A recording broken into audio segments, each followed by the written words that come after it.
Ето е колата, взехме я съвсем набързо, тук още на магистралата. Фарчетата малко са за оправяне, тук една капачка липсва, джантите са ужасни, обаче имаме яки 18-ки тук. В другия епизод ще ви кажа за колко пари ги взехме, когато ги монтирам. Ето форчето. Това представлява. Не е много зле. Между другото, като изключим покантовете на вратите, самото купе отдолу е доста добре. Ето тук. Нали, това е нормално по окачване, по генерация е съвсем нормално. Иначе няма някакви удари, нещо. Леки ожулванки е такива. Макар че това ще излезе на паста 100%. Обаче ето вижте примерно по кантовете на прага, по ръба на прага няма ръжда. Тук отдолу самия праг няма никаква ръжда.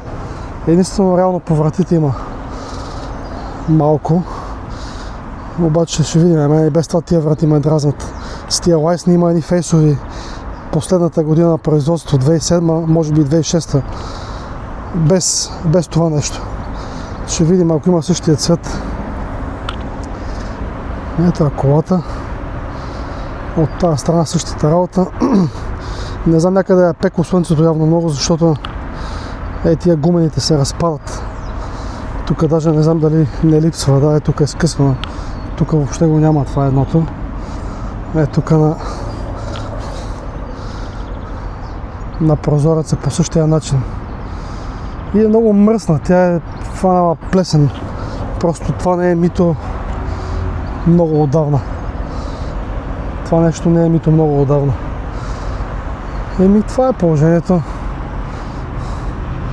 Ключа е в детето. Детето спи, така че не мога да ви я покажа отвътре. Ама като цяло това е положението, съвсем набързо. И ще се включим пак утре. Айде, готови сме. Ето ги номерата. 6 месец, 26-та дата. Един месец въжат. Ето е количката. Готова е за път, запалена. Сега отивам малко да почивам. Аз, защото не съм спал цяла нощ. И след това отиваме да я чистиме, да я миеме. Ще ви снимам подробно кое колко струва. Ето тук са номерата, всичко. Ще ви направя разбивка, всичко, всяка една такса, застраховка, данък, всичко, колко пари е. И така, до после. Сега ще ви кажа набързо каква е процедурата за вадене на така наречените номера за експорт Ausfuhrkennzeichen в Германия, или както всички ги наричат разговорно, червени номера. Те се вадят обикновено за 30 дни. Има и опции, мисля, че за 15 или за 45 или за 90, но аз лично до сега не съм виждал никой никога да вади такива. Ето и на самата застраховка, както виждате, пише 30 дни. Най-лесният начин да си извадите застраховка е, ако живеете в Германия, имате адрес от сайта nondus.de, поръчвате си застраховка за червени номера. За 30 дни мисля, че беше или 85 или 90 евро. Там са най-изгодните цени. Винаги в мястото за регистрация има опция да се извади и там, обаче винаги е по-скъпо, нали?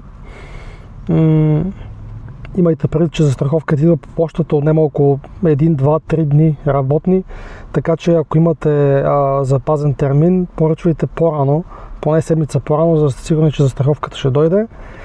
Правите си термин в така нареченото Zulassungsstelle, което е нещо като нашия КАТ, отговаря за книжки, номера, документи и така нататък. Или ако се намирате в по-малък град или в голям град, обаче в крайен квартал, също може да отидете в Landeramt, което е общината. Там има гише, което се занимава с регистрация на автомобили и така нататък. Но от COVID насам всички работят само единствено с запазване на час термин, както го наричат в Германия. Запазвате термин, поръчвате си застраховка, тази жълтата полица, попълвате си, защото мен лично са ме гонили от КАТ за това, че не съм си я попълнил и съм си правил нов термин, което е ужасно. Трябва ви големия, малкият талон на колата, трябва нали, да имате договор, не винаги го искат, обаче обикновено за експорт, когато е вероятно е да ви го поискат, нали, откъде сте купили колата. И голямата разлика спрямо регистрацията на нормални номера в Германия, нали, постоянни, е, че колата трябва да бъде там.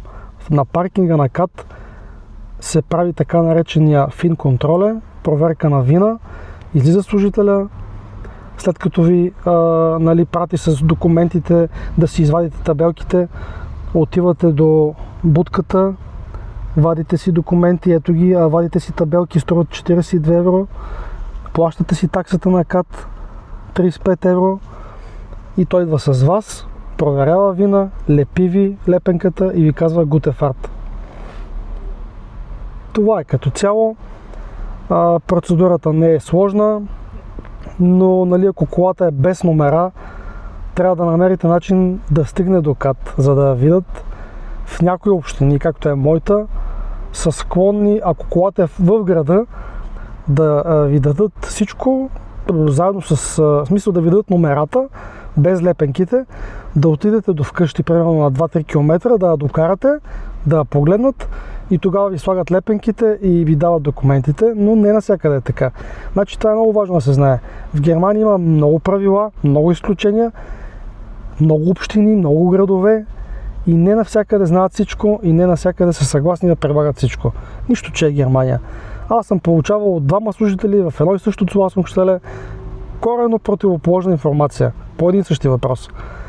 Така че нали, имайте предвид града, в който ще правите регистрацията.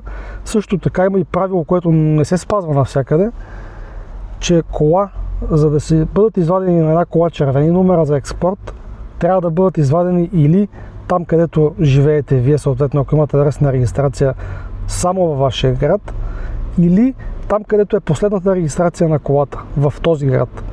Нали, не може в произволен, който и да е КАТ в Германия. Нали, това естествено не се спазва винаги, но съществува като правило и за това са ме връщали. От 250 км съм се връщал, защото тук има доста Zulassungsstelle. Бях запазил термин в едно съседно на колата градче, на примерно 10 км. Там в радиус от 20 км имаше няколко, нали, такива Zulassungsstelle и аз реших, че там е, нали, това е най-близкото до колата. Имаше свободни термини, защото не винаги навсякъде има. Отивам, всичко точно, ще регистрирам колата и те ми казват, не може, тази кола не е регистрирана тук, тя е регистрирана в съседното градче. Какво правим ние? И така, после запазих където трябва, пътувах до вкъщи, обратно и цирк глобус. Както и да е.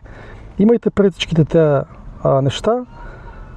Виждате, застраховката струва 90 евро, таксата е 35 и номерата са 42. Като също така се удържа данък за 30 дни, в които колата ще бъде регистрирана. Съответно годишният данък се дели на 365, умножено по 30 и в зависимост от колата ви се таксуват 10, 15, 20, 30 евро данък за тия 30 дни. Сами, нали, може да сметнете каква е общата стойност, но грубо е между 150 и 200 евро. Нали, зависи от колата, от къде ще купите застраховката. Така че аз съм готов. Ето, нали, всичко е при мен е точно за сега. Така че продължаваме натам да стягаме колата, да видим има ли проблеми и се надяваме скоро да тръгнем. Чао! Боклуци, хавлия. Човека ми зави джантите с хавлия, да не се драскат. Много мило. Така. Още една хавлия. Дима да се завиваме, да се изкъпаме, да се избаняме. Така, като си правиш експерименти с коли за по 2-300 евро. Какво да е? Оп, спри.